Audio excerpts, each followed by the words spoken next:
were happy. We'll fertilize them?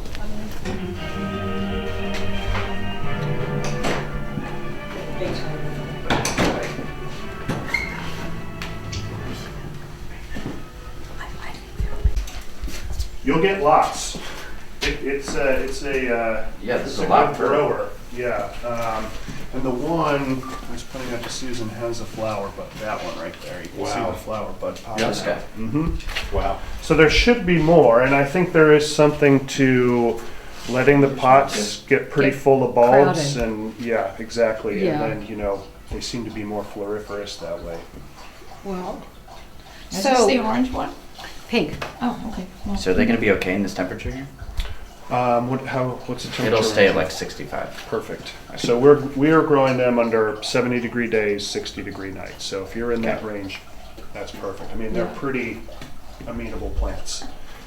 And we kept 3 pots back at Longwood just as Oh, a I would reserve. hope so so. we still have them there. Good. And yeah, it is a beautiful, like salmony pink flower. It's really a nice color. And it's, Longwood grows so many of like the big, Amaryllis hybrids, which are beautiful, but they don't have the distinctiveness of, something like this, where, it's not like a perfectly round flower. It's still, you can still see the wild species in it, which to me is, really the draw for this plant. Where is it from? So Where's it native? what's interesting to me is that the one of the parents is extinct. I guess you know that. Right. The plant that's extinct is Amaryllis espiritensis. Mm-hmm. Central South America, and then she crossed that with Amaryllis belladonna var Haywardii. Which I looked that up is actually a name has been changed to a different Hippeastrum or Amaryllis species, and I don't remember. But the taxonomy has changed a lot with this since she made that cross. And there's still that paper that I've seen online about the story of how, the inspiration behind the cross, in terms of seeing it flowering in a window in a Philadelphia florist shop, and and then bringing it back and crossing it onto the cut stem, and basically watching the stem rot away as the seeds matured, and in a vase of water. I can send you that. It's Yes, because I great thought that story. was a different Amaryllis. I mean, she did a lot of crosses. Oh, okay. I So- thought it was this one. Yeah. So I know that the Amaryllis, what she called belladonna var Haywardii, was also the parent of something called Amaryllis gladwinensis, Yeah, okay. which was crossed with Johnsonii. Okay. But I do know the story of her buying a cut flower at Amaryllis at Aldrich's florist. Aldrich, And yeah. it was just a cut flower, and she put it in a vase, and she said, "Oh, well, I like that flower, and what else can I use to pollinate it?" Mhm. And that created another. I think that was the gladwinensis, but I'd have to double check. And Casey's family were the Albrechts. John Albrecht, my uncle. Oh my God! Wow. That's where you went to get. And get Philadelphia flowers. always circles. So tell me some more about these and how I'm just so grateful that you took this on, because that little pot that I gave you, might have had 10 tiny little bulbs. It did. But It did. nothing like this. Yeah, so we just took them and repotted them, and we've been growing a number of other Hippeastrums or Amaryllis too. So we just gave them new soil, new potting mix, fertilizer, that sort of thing. And we grow a lot of our bulbs with this bulb sand on top, which really can help with a lot of Well, that looks exactly like what Mary Henry used. Good. some of the different so- hygiene problems. so- but, Yeah. So what else? Did you have bugs of any sort? No, they're honestly pretty carefree. It's just, I think, we have this many because I think we have, we accessioned it in 2016, so we gave it our own number as part of our collection. So, I mean, Good. it just took, it was every year or 2 years we'd take the pots that were growing, divide them out again, pot them up, and then, I Really, think, that's great. Yeah, So, then I'd love to know if you could let me know what the mixed was that they're actually planted in. Yeah. sometime. Yeah. When you have a minute, because it'd be really nice to make sure that when we get around to repotting these, we can do it. Right. Just pine bark Successful. based potting mix, and I do think Okay. one of the keys to growing them is repotting them at least every couple of years. Leaving them in the pot for they'll live for a long time, but I think you'll see them start to lose some of the vigor. So the repotting is pretty critical, I think, to keeping them going.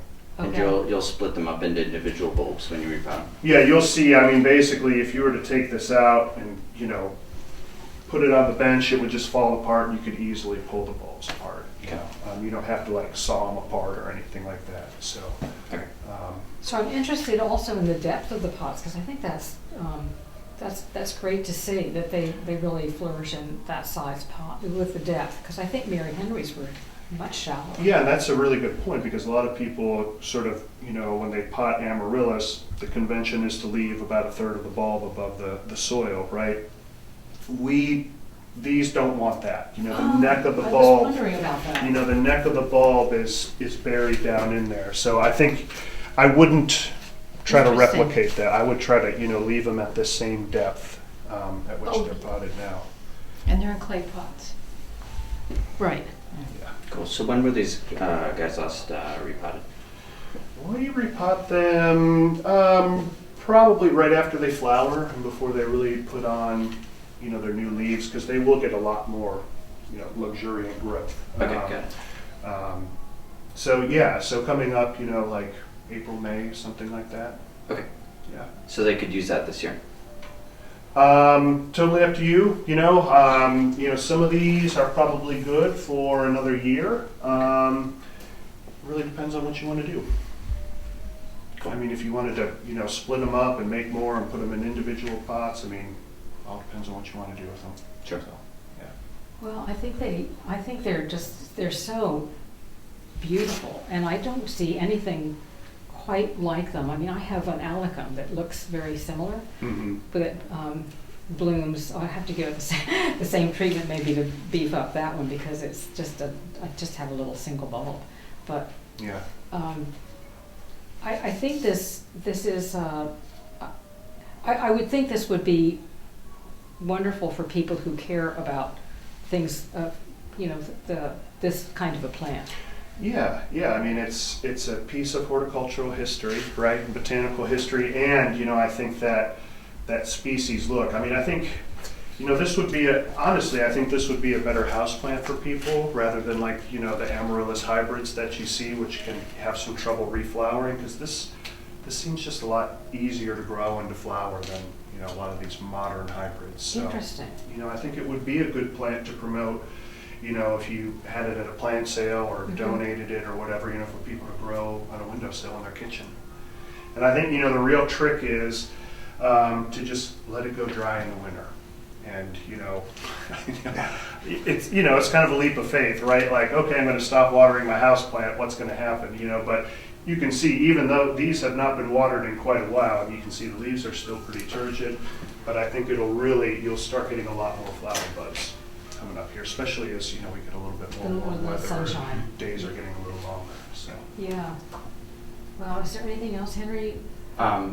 So have you used these guys to make any crosses, or do you do Amaryllis crosses at the We garden? have done a little. We actually did cross this. I had a student, an intern, that crossed this with one of the big red, Amaryllis hybrids. We haven't flowered the seedlings. It takes a good while for that to happen. So we'll see.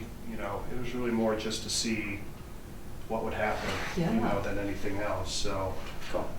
we haven't used it for much else. Do you have a lot of different Amaryllis? We do. We've really focused on species, because there's, in Brazil, it's like every year they're publishing 6 or 10 new species of hippestrum. And so we've been able to get some of these new species and, really trying to think of these as plants we can put out as permanent plantings rather than as we use them a lot, like I was mentioning, as just sort of the hybrids, plug them in. When they're in flower, they go out of flower, you pull them out and put something else in. So we've been trying to think about them in a more long-term, way, and the So- species really fit that. So where do you have them? I mean, are they, you bring them out on one of those, I've seen them in one of those side greenhouses every now and then. Yeah, That was a long time ago. all these species, we were only able to start with really small plants because they're still really uncommon, and so we're just to the point now where we've really bulked them up, and some of them get huge. And so I think we'll start moving more out into the gardens, but right now they're still in our research greenhouses, which if anybody wants to come and have a tour, we're doing lots of work with native plants and Wow, that's all very kinds of generous of things. you. So yeah, please come, and I'll be Oh. happy to show you around. We'll take you up on that one. Yeah, do it.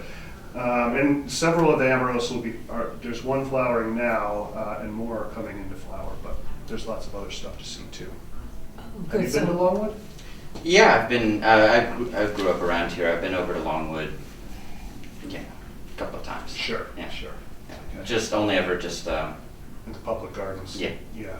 There's a lot going on behind the scenes, so. I can imagine. Yeah, come over. We'll, guys, we have lots of plants to share, other plants to share too. So, especially things, we do a lot of plant exploration in China, Vietnam, Japan, the Caucasus, other places like that. And in a lot of cases, we have way more we are able to propagate way more than we can use. So, stop by. well, we are, thanks to Henry, and the board and our helpers, our volunteers, and, to people like Jane and Casey who just, they'll just. We're they- interested. It's wonderful because we're getting a lot of stuff done, and Henry's sort of spearheading this regeneration of the garden. Mhm. So for the next, really laying in place the foundations for the next 100 years. That's my goal, Wonderful. is to get that, because in 5 years we're celebrating 100 years.